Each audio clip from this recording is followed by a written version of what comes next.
11-ാം തീയതി ഇന്ന് ചൂണ്ടി ആലുവയിൽ പുക്കാട്ടുപടി കിഴക്കമ്പലം പോകുന്ന ബസ്സും ടിപ്പർ ലോറിയും കൂടെ ഇടിച്ചതാണ്. ടോറസും കൂടെ ഇന്ന് ഉച്ചയ്ക്ക് ഇടിച്ചതാണ് കേട്ടോ. ഇത് നമ്മുടെ എട്ടേക്കർ പള്ളി, ചൂണ്ടി എട്ടേക്കർ പള്ളിയുടെ ആ ഭാഗത്ത് വെച്ചിട്ടാണ് ഒരു ആക്സിഡൻ്റ് ഉണ്ടായത്. അതിൻ്റെ ദൃശ്യങ്ങളാണ് ഇപ്പോൾ ഈ കാണുന്നത് നിങ്ങൾ.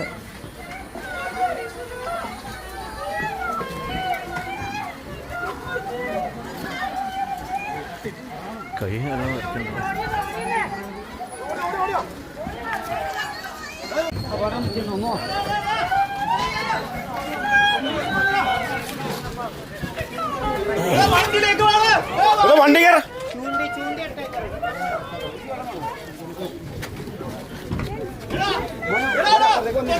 വണ്ടിയിലേക്ക്